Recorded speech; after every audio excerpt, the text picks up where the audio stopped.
to yourself, tribute to the importance of the themes. Just all that remains for me, we're delighted to partner up with Create Streets on this, to call upon Nicholas Boyd-Smith, wearing both his Create Streets hats on this occasion, but delighted to welcome also, and congratulations to him on his appointment as co-chair of the Building Beautiful Commission. Nicholas, looking forward to hearing what you have to say. Thank you.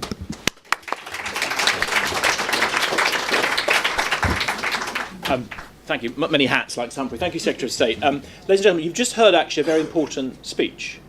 When I went mad and set up Create Streets 6 years ago, do you remember the old Bob Monkhouse line?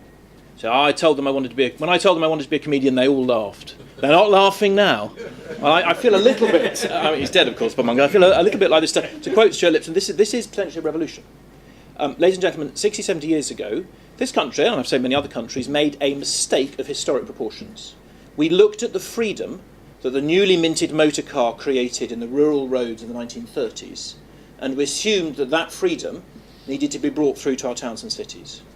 We took the capacity that we had created through technology to throw up great big box sheds at an immensely minute cost, and assumed that that therefore must be the answer, even though we were squeezing the humanity out of where we live and work.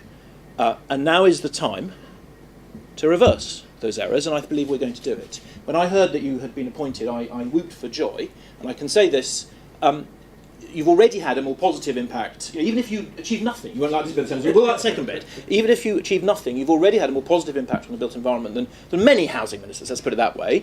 Some of you may not know, ladies and gentlemen, but Robert Jenrick was crucial to getting the funding to save Wentworth Woodhouse. I hope you've all been there. We've talked about the north-south here. It is one of the 2 or 3 most important buildings in Britain. It is the largest private house in Britain. It's got the longest frontage, and it's falling down. It was nearly mined to death in the 1950s. I think Save called you one of the most positive politicians for the built environment. It's got 25, I think, kilometres of corridors. So, you know, we're up on the deal, whatever happens next, okay? So you bank that. 40% of our personal health outcomes are a function of where we live rather than who we are.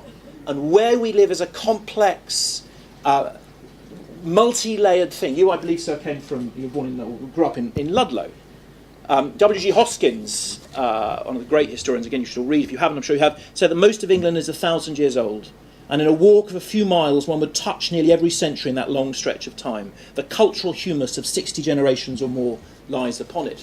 Well, Ludlow is an Anglo-Saxon name. It means the place on a hill by the loud waters, Ludlow. Your constituency is obviously Newark, with the Sherwood Forest inside, which has villages with the names like Blidworth, Clipstone, Egmanton, Farmandrum, Gunthorpe, Hallam, Houghton. The essence of England rolls through these names. But you're also a clearly modern man. You've got a Jewish wife. You've made enormously important steps for social inclusion and for combating anti-Semitism. Yes, but I got that. And you got my antis the wrong way around there. Gladstone was the former MP for your constituency. His great rival Disraeli, as you will know this quote. We've talked about the North and the South. He talked of, in his brilliant novel Coningsby, 2 nations between whom there is no intercourse and no sympathy, who are as ignorant of each other's thoughts and feelings as if they were dwellers in different zones, very planning term there. And I think we face that challenge now. There are bits of England and Britain that are flourishing, and bits, some of them very close to here, that are not. And how we think about the quality of place. We know what people want to live and where they want to live. The data is becoming increasingly clear. And we're not providing it most of the time. A recent study, not yet published, shows that 2/3 of what we're building is poor or mediocre. One of the first schemes we looked at within Create Streets, I asked, I was doing some work for the ministry, and I asked the chair of the Tenants Association, it was actually well conceived in many ways, estate regeneration, what are your favourite bits of London? Where do you most want to live? And it was as if I'd sort of pulled out an emotional pop. The streets we used to live in the very same place we're talking at, where I grew up, gosh, they were lovely. You could walk down the street and speak to your cousins. You could talk over the garden fence. These basic human, neighbourly, a word you use very rightly. And the poor architect, who was a good man, he was well-intentioned, he looked at me almost with horror, you can't do that. And he's right, he couldn't have done that. He could not have put back those terrace houses. Well, we have got to change that. Someone said to me the other day that the wheelie bin operators are the most important designers of our streets. That may not be right, ladies and gentlemen. And the very important question from Elizabeth Hopkirk, from Building Design magazine, that there is a way, I think, to square some of these necessary tensions, and I'll just suggest two of them. And we have always regulated our built environment. The Romans did it, the Anglo-Saxons did it. The first extant bit of London property regulation is from 1187 when we banned thatch, for very good reasons. Thatch is quite dangerous in a medieval city. I've never been in a medieval city, but I believe it to be dangerous. The point is, the best regulation is clear and certain, and doesn't create an unlevel playing field where the people with the big, deepest pockets are best able to play the system. There's no criticism of that. We need to create a level playing field, and we need to bring the democracy forward so that people's righteous and legitimate need to influence, and most people don't feel they influence where they live, only 25% of people feel they influence where they live, but that need is brought early into the democratic decision-making process, not turned into a fight, a bun fight at the end.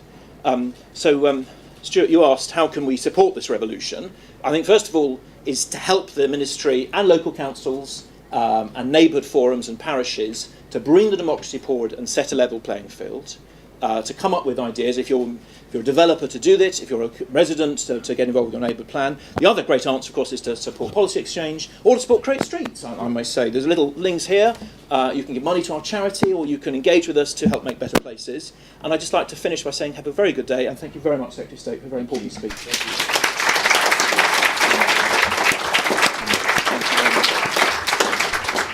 Thank you.